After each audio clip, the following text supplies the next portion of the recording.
Well, hi everyone, and welcome back to Papa's Comic Books and Coffee. Okay, Papa's Posse, are you ready for this? Today's quick reading will be Disney Pixar Toy Story 2, a classic Disney adventure. Now don't forget, hit that subscribe button. I would really appreciate that. It helps me out a lot. Give me a like and leave me a comment. Tell me what you thought about this little book here. Here we go. Rex loved playing the Buzz Lightyear video game, even though he never won. Zurg vaporized the video game. Buzz Lightyear with his ion blaster in the same room. Woody was looking for his hat. This'll be the first year I miss cowboy camp, all because of my stupid hat. Bo Peep smiled sweetly. Woody, look under your boot. Don't be silly, my hat is not under my boot. But he looked anyway and saw Andy's name printed on the sole. Uh-oh. And the boy who wrote that would take you to camp with or without you. Your hat.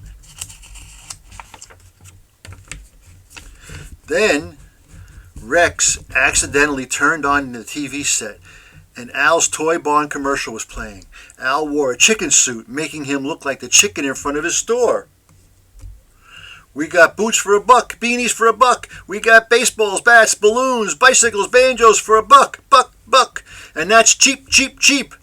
Ham turned off the TV. I despise that chicken. Slinky entered. I've got some good news and I've got some bad news. Good news is I found your hat, Woody. My hat? Oh, Slink, thank you. Where'd you find it? Well, that's the bad news. The toys scattered as Buster, Andy's dog, burst into the room. He found Woody and licked him. They were great friends. Then Andy swaggered in. Stick 'em up. Hey, Woody, ready to go to cowboy camp? But as he played with Woody and Buzz, he accidentally tore Woody's arm. Oh, no. Andy's mom came into the room. Maybe we can fix him on the way. But Andy decided to leave Woody home. So Andy's mom put Woody on the shelf. Woody learned that he shared the shelf with Wheezy, a penguin squeeze toy with a broken squeaker who'd been forgotten. We're all just this one stitch away from here to there, Wheezy pointed out to the window where Andy's mom was taking up the yard sale. Moments later, Andy's mom came into the room looking for items to sell. She took Wheezy down off the shelf. Woody was horrified. He whistled for Buster. The dog carried him outside to the 25-cent box. He grabbed the penguin and was returning to Andy's room when he slipped off Buster. A man saw Woody and became excited. I found him. When Andy's mom refused to sell him, the man stole Woody. Buzz tried to rescue him, but the man's car was too fast.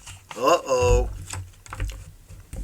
However, Buzz did get 2 clues, the license plate on the getaway car, LZTYBRN, and a feather. While the other toys tried to reconstruct the crime, Buzz quickly punched letters into Mr. Spell. Lousy try, Brian. He looked to get around at other toys. Toy. Hold on, Al's Toy Barn.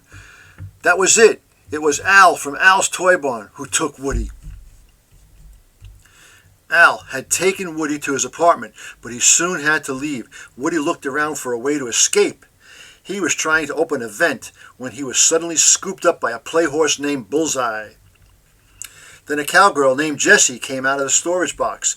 It is you. She and the horse were thrilled to see Woody. Bullseye pushed over a box with a toy prospector inside. His name was Stinky Pete. Meanwhile, Buzz led Mr. Potato Head, Ham, Rex, and Slinky to rescue Woody. They used Slinky's coil as a bungee cord to jump from the house to Al's Toy Barn and beyond. Woody didn't understand why these toys were so excited to see him until they showed him he was part of a 1950s TV show called Woody's Roundup. Now that he had joined the group, they were a complete set that could be sold to the Toy Museum in Tokyo, Japan. Woody frowned. Japan? No. I can't go to Japan. I've got to get back home to my owner, Andy. Jessie got upset. Without Woody, she would have to go back into storage. Then Al returned. As he took snapshots of the toys, Woody's arm fell off. Al called a toy repair specialist. He put Woody's arm his pocket for safekeeping. Then he fell asleep in front of the TV. Woody tried reaching for his arm. Suddenly, Woody's roundup blared from the TV. Al woke up and placed Woody back in his case, took the torn arm, and left the room. Woody saw the TV remote in front of Jesse's case. "You didn't have to go and pull a stunt like that." Jesse didn't like being accused of something. Prospector tried to make peace, but Jesse and Bullseye were still upset that Woody wanted to go home. The next morning, while Woody's arm was being fixed, Buzz and the other toys arrived across the street from Al's toy barn. "We'll have to cross. There must be a safe way." Using orange safety cones, the toys made their way across the street. Cars screeched to a stop, and tires squealed, but the toys made it safely to Al's toy barn. "Good job, troops." We're that much closer to Woody. To get into Al's toy barn, the toys jumped all at once on the door sensor mat. The door swung open, and they went inside. The store was officially closed, so there were no customers, but set off confidentially. "Look for Al. We find Al, we find Woody. Now move out." The toys split into groups. The first thing Buzz found was an entire aisle of new Buzz Lightyear toys. As Buzz approached, he awakened a brand new Buzz who believed he was a real space ranger. In another part of the store, Rex was excited to find a Buzz Lightyear video game manual that gave tips on how to defeat Zurg. He and Potato Head hooked up with Ham and Slinky to search the store in a toy car. In the Buzz Lightyear aisle, the new Buzz had trapped Andy's Buzz inside a box. When the toys cruised by, they mistook new Buzz for Andy's Buzz. New Buzz was suspicious of these toys until Rex spoke up. "Buzz, I know how to defeat Zurg." New Buzz thought he'd found an ally and jumped into the car. Back at Al's apartment, Woody was in one piece and heading for the vent when Stinky Pete asked him to speak with Jessie. Jessie told Woody her story about Emily, the little girl who had been her owner. Jessie loved Emily very much, but Emily grew up and gave Jessie away. Prospector looked out of his box. "Andy's growing up, and there's nothing you can do about it." Woody thought this over. "Who am I to break up a little roundup gang?" Jessie grinned, and Bullseye licked Woody's face. Andy's Buzz managed to kick open the box in which he was trapped. He ran off to look for his friends. By this time, New Buzz and the other toys were in Al's office searching for Woody. Rex told New Buzz, "Stop. Some tips he learned from the manual. The secret entrance is to the left, hidden in the shadows." Al came in to fax the snapshots of the Roundup gang to Japan and to speak with the museum. The toys were shocked to overhear Al's plan. They decided to hide in Al's bag, thinking it might get them closer to Woody. Andy's Buzz spotted Rex, tail sticking out of Al's bag as Al walked out to his car. Buzz ran to catch up with the door, slammed shut before he could get through. He watched as Al drove across the street to his apartment. Thinking fast, Buzz knocked over a stack of boxes that struck the sensor mat.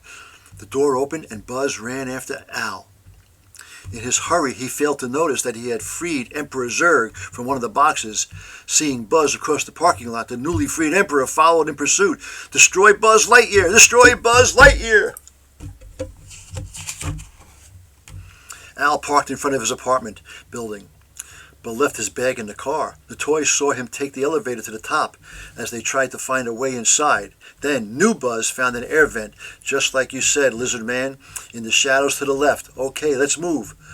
While New Buzz hauled the toys up the elevator shaft using the magnetic radials on his new utility belt, Andy's Buzz crossed the street under an orange cone and followed the other toys into the vent.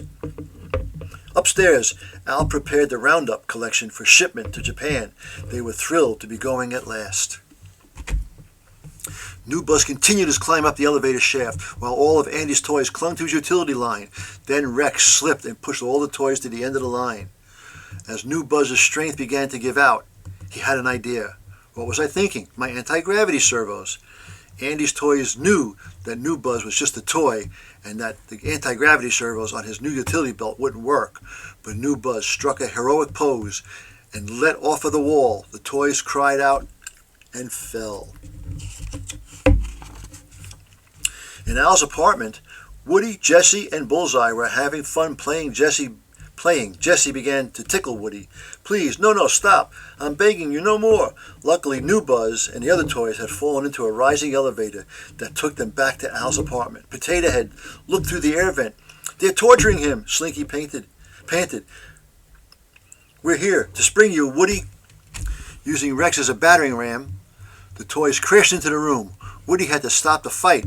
Then old Buzz arrived.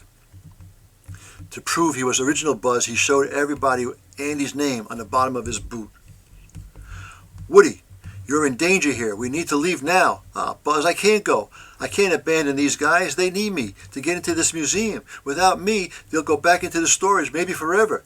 You are a toy. I don't have a choice, Buzz.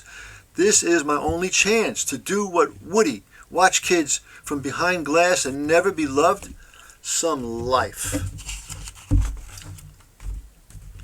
Woody turned to the TV. It was playing an episode of Woody's Roundup. He saw a boy like Andy and realized he made a mistake. Before leaving to catch up with Buzz and the others, he turned to the Roundup gang. Hey, you guys, come with me. Before they could respond, Prospector screwed the vent grating shut. Finally, my waiting has paid off, and no hand-me-down cowboy doll is going to mess up for me now.